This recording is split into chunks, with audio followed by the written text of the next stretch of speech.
So one of my favorite quotes is from Henry James, who said, "There are three things that are important in human life.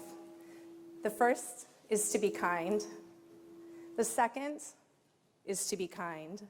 And the third is to be kind." Many times when I walk into a room full of business people, the first question I hear is, "What is the deal with the lines at Salt and Straw?" Oftentimes followed by, "What is the deal with the bone marrow ice cream?" But that's a different topic. So today I wanted to talk just a little bit about what we think has made Salt and Straw a great neighborhood place. And that was our dream when we started the company. Today, it really ties back to this idea of kindness being central to our business model. It's interesting that I hear time and time again from people who are in our stores that they felt special when they came in. They use words like they had an anti-rush experience or that they felt human. And I was really moved by that, so I started to look into it a little bit. And I found something that I thought was applicable and somewhat disturbing. Did you know a recent Atlantic article reported that 35% of people over the age 45 are chronically lonely? Doctors have started to proclaim this an epic of loneliness that has real physical effects. And so I started to wonder if maybe in addition to some great, fun, and usual ice cream and our presence in local communities, maybe what we deliver are people who bring forth an experience. And it's something I've been starting to call an oasis of full-face attention. So we talk a lot about, maybe someone's waited 45 minutes to get ice cream at our shop, and how can we slow down and honor that person and spend some extra time with them? They could have done anything with their time, and they chose to spend it with us. Maybe it's a dad who only has his kids on the weekend and he's coming in for ice cream or a first date, or someone who's just treating themselves. You never know what's brought someone to you. And we spend a lot of time on our Thursday morning manager meetings talking about just that. How can we find unique ways to connect with our customers and take time to take care of them just for that one moment? In fact, during one of our manager meetings this summer, our manager, Monique, from our division shop, shared this letter, and I wanted to share it with you. This gentleman says, "I stumbled upon your store during a recent trip to Portland. I was so impressed by your staff that I had to write. I was also blown away by your delicious ice cream," and there's 7 exclamation points. But that's another story. "I wandered in at about 2 in the afternoon, and the place was relatively quiet, so there aren't always lines. I received awesome customer service, and I loved the metal tasting spoons. I settled on a sampler. The next customer who wandered in was a woman who appeared to have had a stroke or maybe a traumatic brain injury. She had fairly halted speech. The manager of the store helped her personally and patiently as she tasted flavor after flavor. Even returned to a couple of flavors that she couldn't remember if she's tasted already.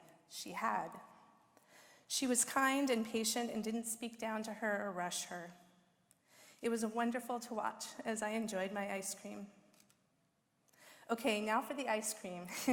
It was brilliant. Sweet corn buttermilk, paired with blue cheese, apricot and hops. Heavenly. You're doing ice cream right, and it's love in a bowl.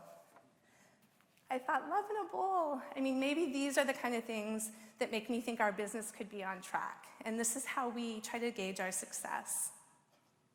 Of course, we gave that woman a little bit of ice cream, some samples, but maybe what we really gave her was a bit of kindness.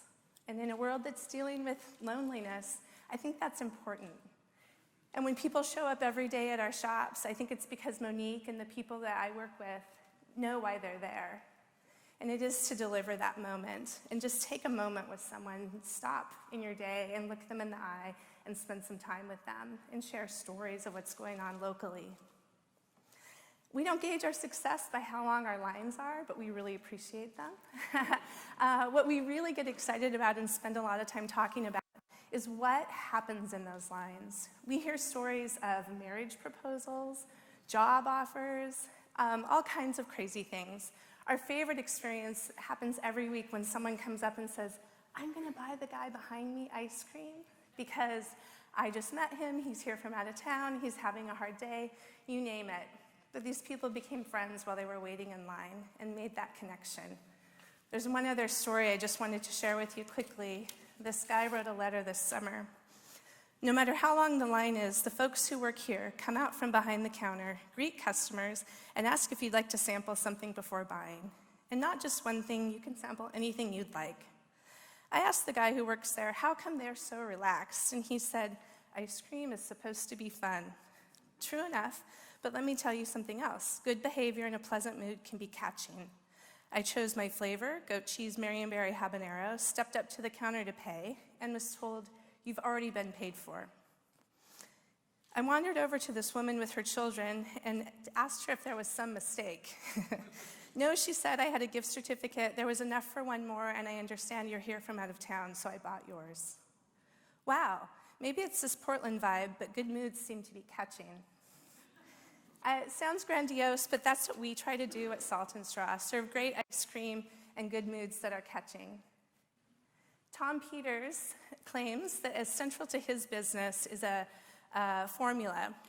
K equals R equals P. Kindness equals repeat business equals profitability. And I think that's something you can take to the bank. It's a formula that's worked for us. People always ask us, what's next? Where are you going next? What are your plans? And my greatest hope for our company is that we can continue to be a source of kindness, that we can offer full-face attention to people who we are honored to have come into our business, and to be a place of community and connection and caring.